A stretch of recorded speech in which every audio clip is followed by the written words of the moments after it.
Hey everyone, it's Ryan Henry, and thanks for watching another episode of the Bright Ideas Podcast, where each episode we bring a new entrepreneur on the show and help share their story with you. Today, my guest is longtime INSPIREsmall.biz member and IT whiz, Jerry Waldon. Jerry, how you doing today? I'm doing great, Ryan. How about you? I'm doing good. It's July. Yeah, it's been warm. It has, yeah. We finally got a break, but yeah, it was toasty there for a little bit. It sure was. So, Jerry, we interviewed you last year for the INSPIREsmall.biz magazine, and it was a really well-received article.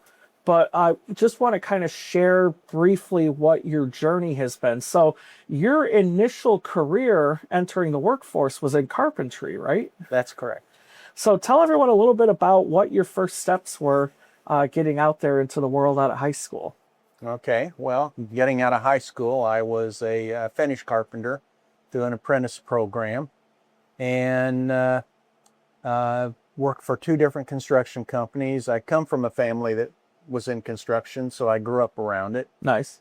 And so I was working for a construction company, and we were doing a remodeling on an insurance company, and I got interested. They were putting in a computer system, and I got interested in it and started having lunch and breaks with those guys. And so then, I don't know, it was about a year later that, it just kind of come to me that, I was tired of people wanting inside work done in the summertime and outside work done in the wintertime. And I needed to get someplace where I could control my environment because I was tired of either burning up or freezing. Yeah. So basically, I went back to school and got a technology degree with a minor in accounting. Okay. So, and there's always that close association between technology and accounting. It seems like it's always kind of been that way, that as computers get more sophisticated, the folks in accounting are the first ones to experience it before the rest of the company does. Yes, absolutely. And so that background, that kind of, having some education on both sides of the fence, really served me well in those early years. Yeah. So your first position in the world of IT was working for an insurance company, right? No, actually, my first job in IT, I worked for the American Legion National Headquarters here in downtown Indianapolis. Oh, wow. Okay. I started out as a third shift computer operator and worked my way up from there into a quality control position that they created just for me because I was good at controlling the quality of the output from their systems. And then I into programming, and then finally back as operations manager of the data center, 24/7 data center. Oh, wow. And so I was there about 7.5 years, and then moved to a consulting company on the east side of Indianapolis. Okay, nice. And so as you went through your career, you got to see a lot of new technology come around and enter the corporate world, right? Oh, yes, absolutely. I had the third employer that I worked for, I remember buying the company's first IBM DOS PC. Oh, wow. The orange screen, and, it had a 10 megabyte hard drive in it, and I think 128 gig of RAM, and even less than that, I think. Oh, wow. But, and it was like $12,000. Oh, geez. So, technology has sure changed. Yes, it has. We were just actually talking before we went on air here that it's been almost 20 years now since I bought my first brand new laptop. And it had 1 gig of RAM, 160 gig hard drive. And then I was so mad that the following week in the Sunday paper, I saw the same computer, but with 2 gigs of RAM and a 250 gig hard drive for the same price. So, but it just goes to show that as time goes on, these machines got both cheaper and more sophisticated. Absolutely. So as you're progressing in your career in IT, so you're now going into where an actual workstation or the PC is becoming more and more common. At what point did you realize that working for someone else wasn't going to be the direction your career always followed? Well, I spent, 25 plus years in corporate IT. And, it got to the point where I decided that I wasn't enjoying what I did anymore. Okay. There was politics in the company involved, and it was a publicly held company, and it was just tough to get stuff done.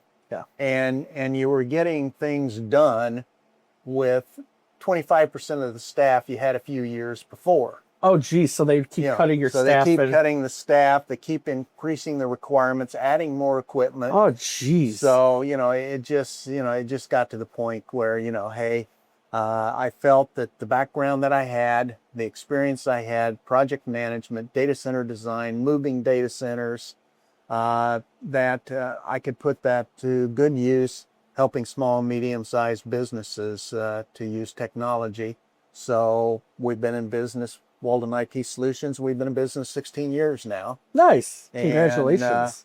And, looking back, I wished I'd have done it 10 years earlier. But hindsight's always 20/20. Very true.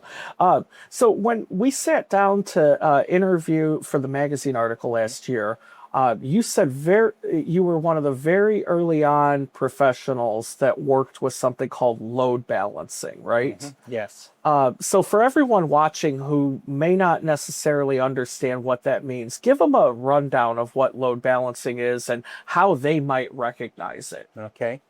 Well, load balancing involves using multiple servers. Mm-hmm. Okay.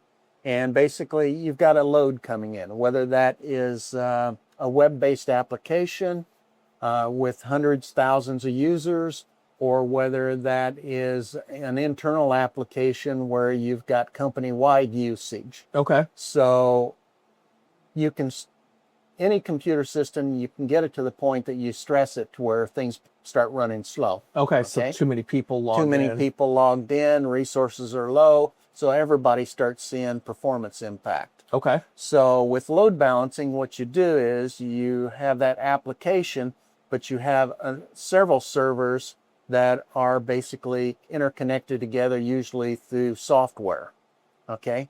And that software monitors the performance of the systems. And as the load increases on one, it shifts incoming workload to another machine.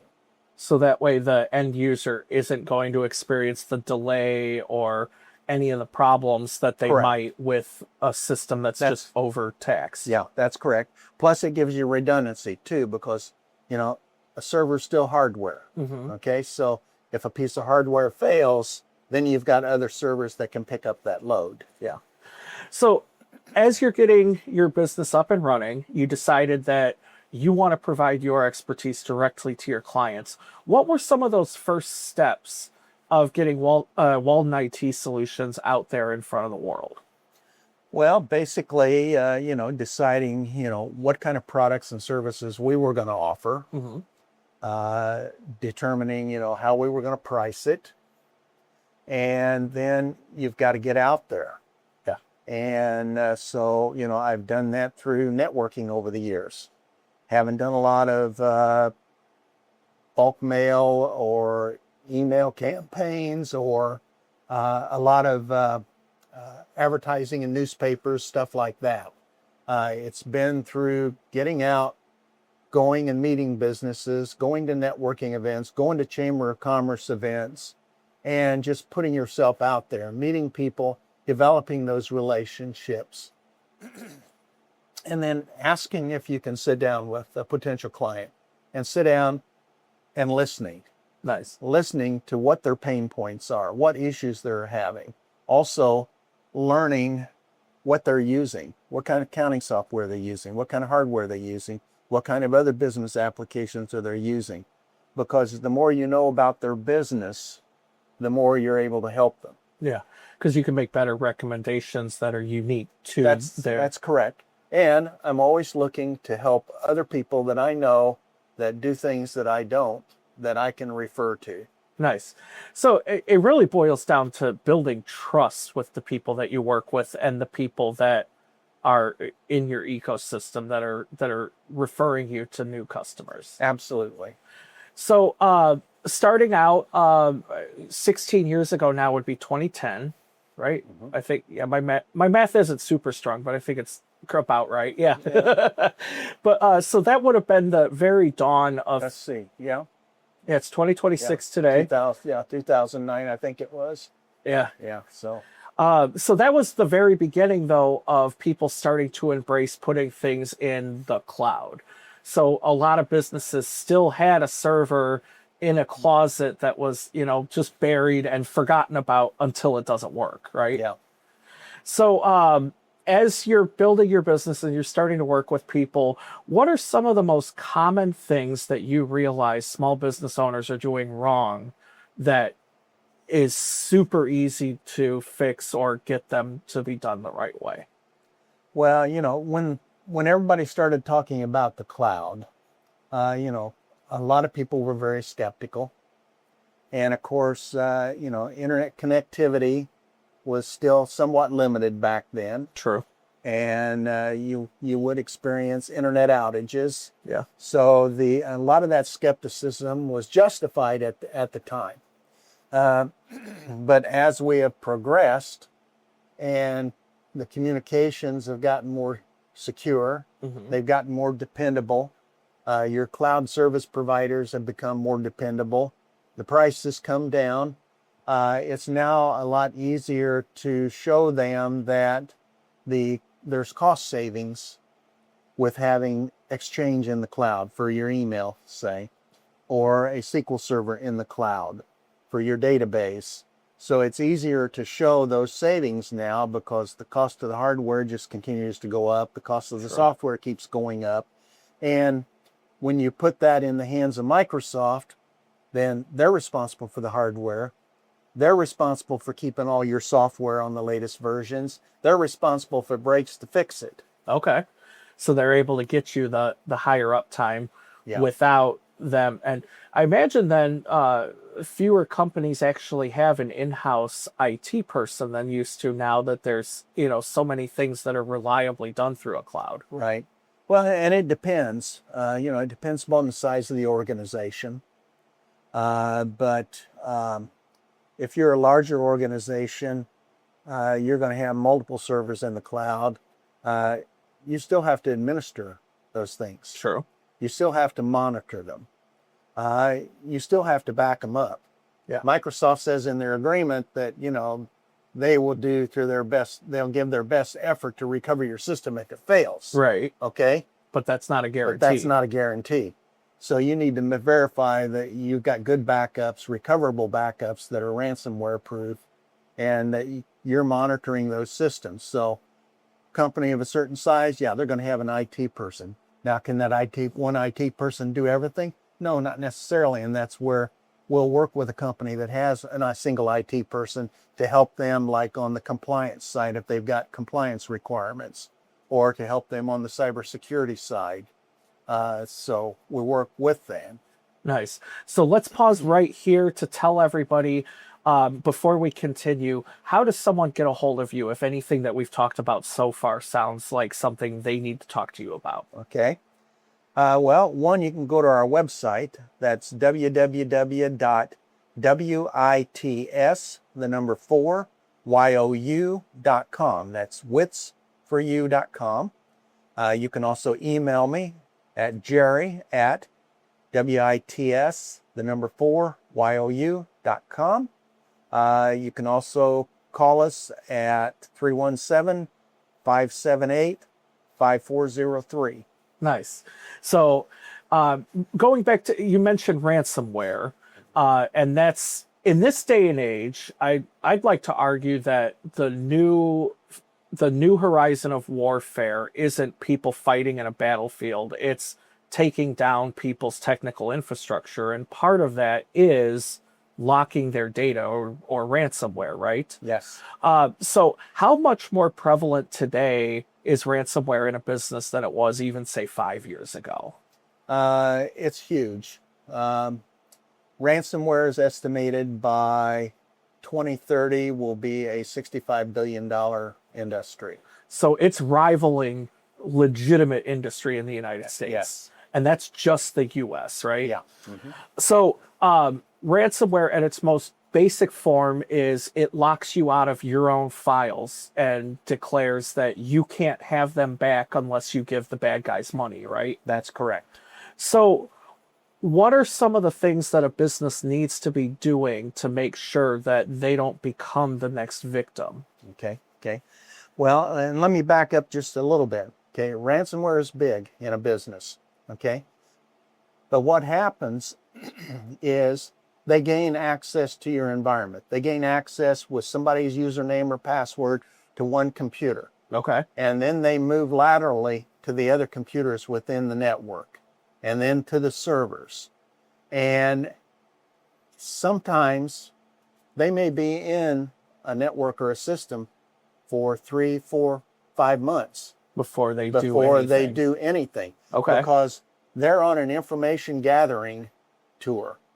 They want to gather usernames, passwords, maybe put some keyloggers in so that they can gather that information. They want to gather bank account information, credit card information. They want to examine the servers, find out what kind of proprietary data you've got that they can sell and leverage. Okay. Okay. So when you see the ransomware notice on your screen that your system has had all the files encrypted and you have to pay so many thousands of dollars in BitLocker, that's the end. That's the very end. But they've already been They've in your already network. been in there, in your network. So how do these hackers gain access to a business? Well, they gain access to a lot of businesses because they may be using an internet provider's router and using the built-in firewall on it, which is never configured properly, or is not good and is not good enough, one. So if you've got anything that you consider valuable for your business, or you just want to eliminate the headaches of having to worry about it, you need a firewall. Okay. Okay. And that firewall needs to be configured. When we configure a firewall for a client, one of the things we'll do is we'll use geofiltering. So any traffic coming in from any country that we don't do business in automatically gets dropped at the firewall. Nice. So right then and there, they're Right gone. there, they're done. Okay. Okay. Now, a lot of companies use VPNs. There's software VPNs now. There's hardware VPNs built into the routers. And if you're using a VPN, username, password, you need two-factor authentication. Nice. And that's where someone would recognize that, where they have to pull out the phone and type a code in, or type a code in. And the most secure is using an authenticator app like Microsoft Authenticator or Google Authenticator. Nice. If you're getting a text to your phone, cell phones can be cloned. True. Okay. True. So, and the VPN is extremely important to businesses now, because as we've seen over this decade, is, you know, really starting off with COVID, it was growing before that, but COVID kind of caused it to explode in prevalence. Companies have employees all over the country, sometimes all over the world now. So that ability for someone to access the company's network is critical so they can do their job. Right. But that also makes it extremely important that that security is top notch for them getting in. That's very true, yes. And, you know, a VPN built into the firewall, that's one mechanism. There are some third parties out there that now offer kind of a hybrid VPN. And now those are becoming more prevalent and are showing the capabilities of being even more secure than a physical VPN. Nice. So, you know, for example, as technology and locks and home alarm systems have evolved over time, network security for businesses continues to evolve, right? Correct. All right. So, you're able to help businesses set up a firewall, make sure that the people who aren't supposed to get in aren't able to do so.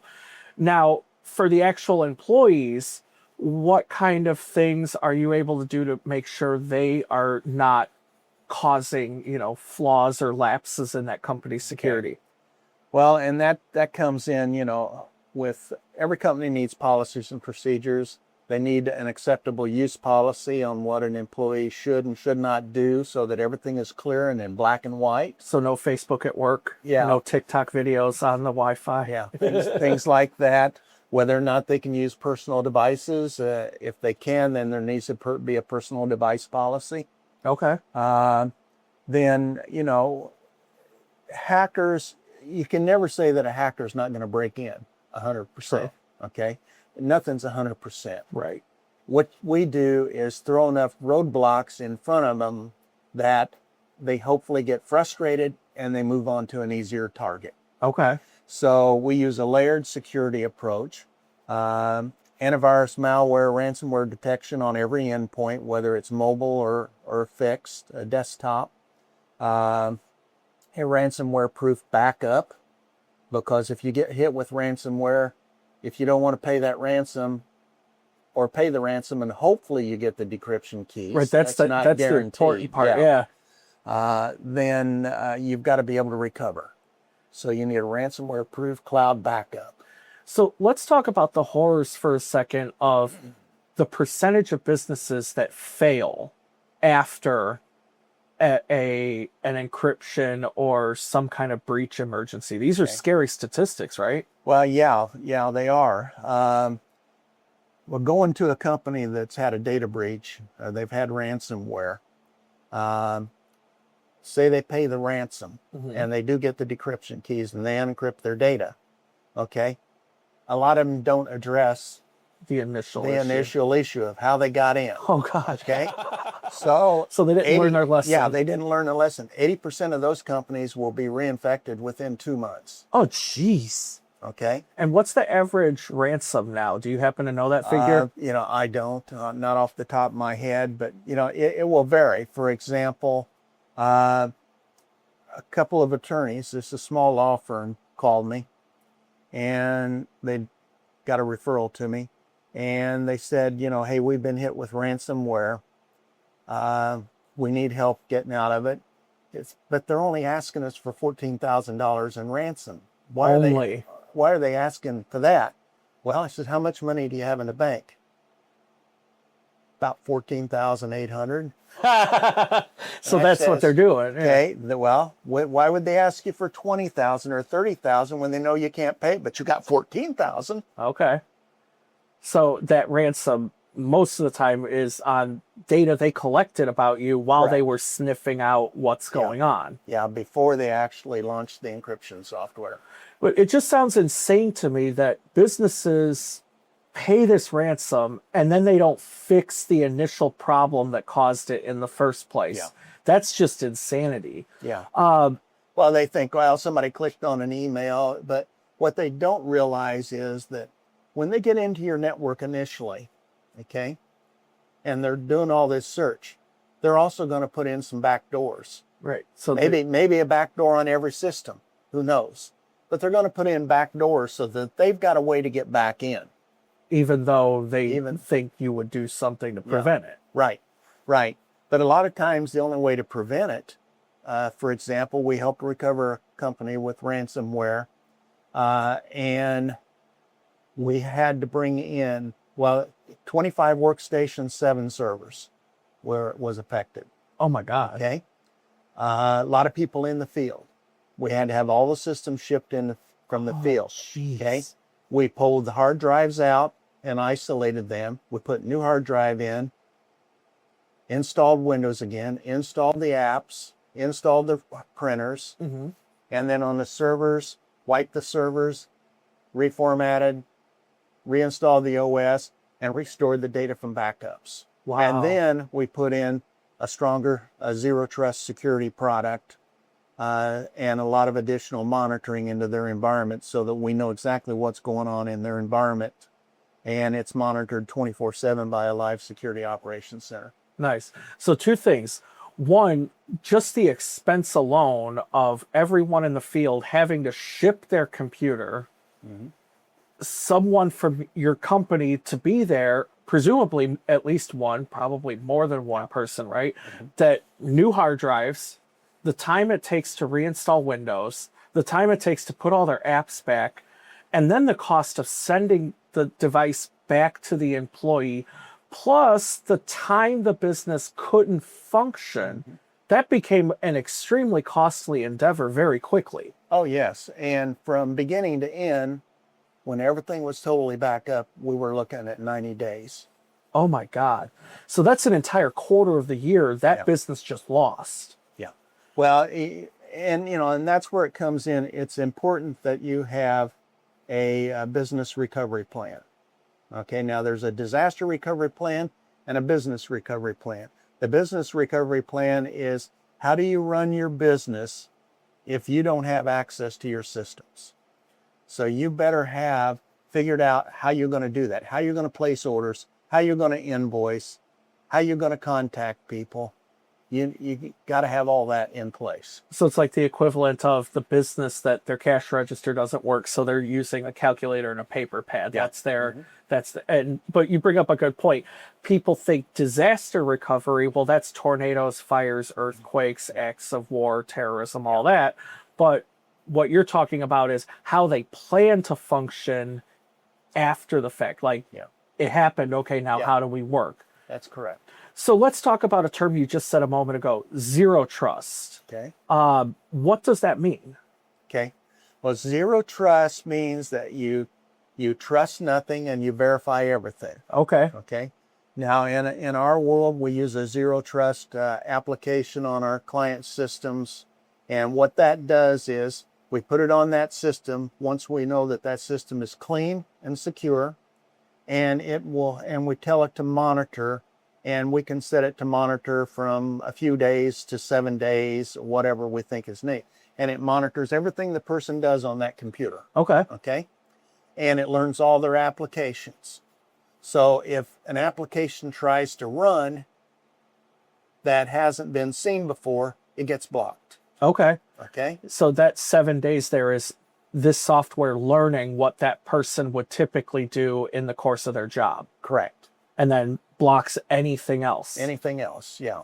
Okay. And so say they got a new application and they go and download it. Now, in our clients' situations, none of their employees are an administrator, because you've got to be an administrator in order to install programs, install software or hardware.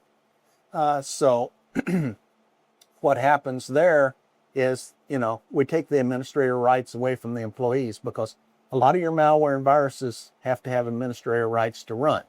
Now, you go buy a computer from a store and you open it up and fire it up and you're on your way, you're running as administrator. Right. You can install anything you want, good or bad. Anything you want, good or bad. Yeah. So we always recommend, go create a secondary account, make it an admin user, write down the username and the password, then go back and take your account that you're logged in with and change it to a standard user.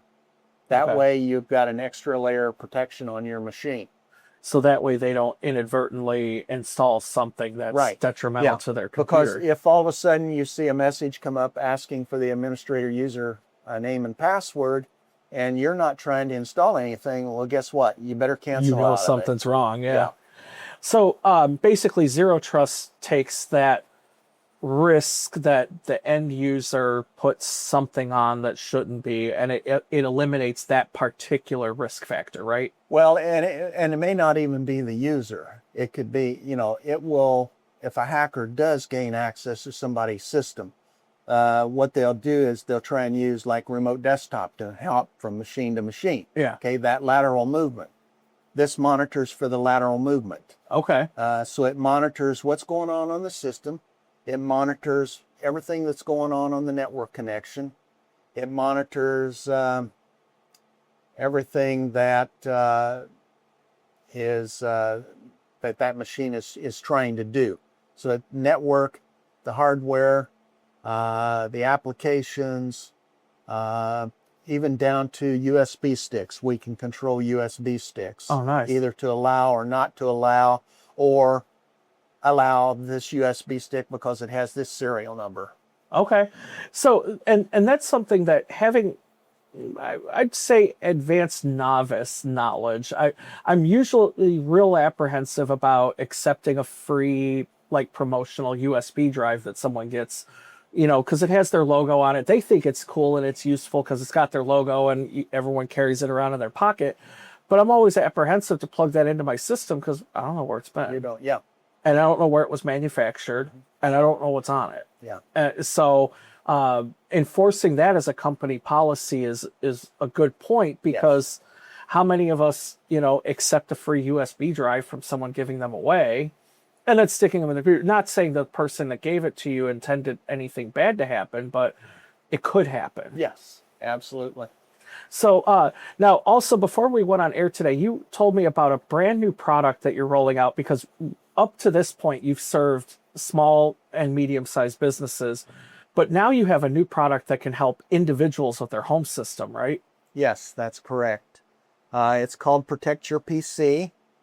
And basically what we've done is we've worked with our vendors that supply all the software, security software and everything that we use with our large companies and small companies. And we've worked with them to bring that price down to where what we're delivering to a home user or a solo entrepreneur or a small business, 1 to 3 computers, okay, is antivirus, malware, ransomware detection, what we call endpoint detection and response. It'll detect and respond automatically when it finds threats. Okay. On top of that, a ransomware-proof cloud backup so that we can recover in the case of ransomware. Then we've just added with one of our vendors a password vault, where you can have a personal vault and a business vault. So if somebody leaves the company, they can take their private individual vault with them. But not the business one. But not the business one. Okay. And then it's monitored 24/7 by our same security operations center. Nice. Live people monitoring every endpoint. And then our support team's all U.S. based, English speaking, U.S. based. And that's a big deal. That's a big deal. Yeah. Yeah. And so this is all set up for even the home user who wants that kind of protection that you're providing businesses on their home PC. This is something you can do for them. That's correct. That's correct. And we're delivering that for $29.99 a month. So 2 or 3 trips to your favorite drive-through coffee place. Yeah. And, the second computer and third computer, they can get a 10% discount on those. And, we're putting our money into the system. So we want to be able to help people. Yeah. Okay. And you know me for over the years, that's always been a focus of mine, is helping people. Yes.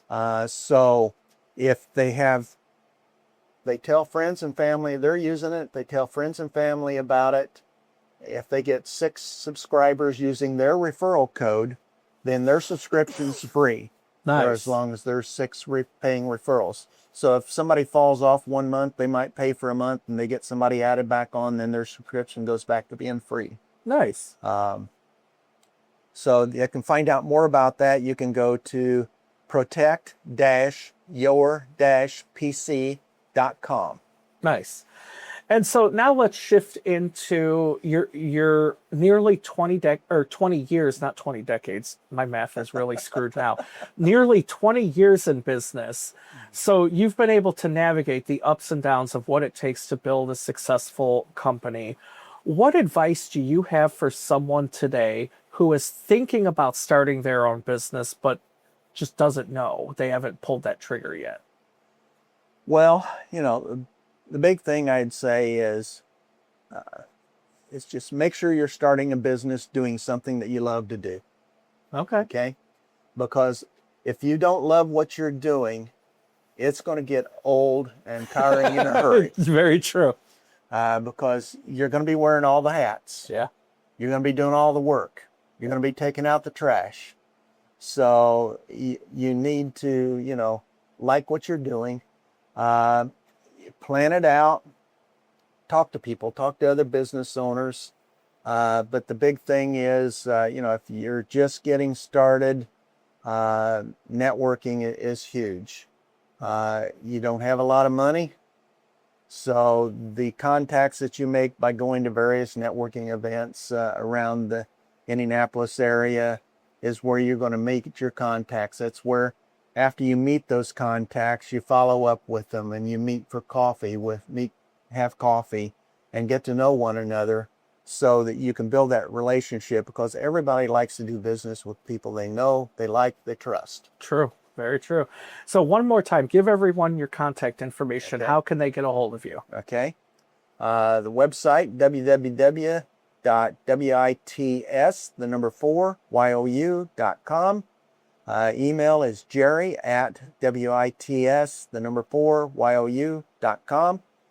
Phone number is 317-578-5403. Awesome. Well, Jerry, thank you so much for being our guest on today's episode. To everyone watching, thank you very much for catching this episode. For help with your computers at home or at work, give Jerry a call. So if you like this video, be sure to like, share, and subscribe to see more episodes about entrepreneurs sharing their story with you. Thanks for watching.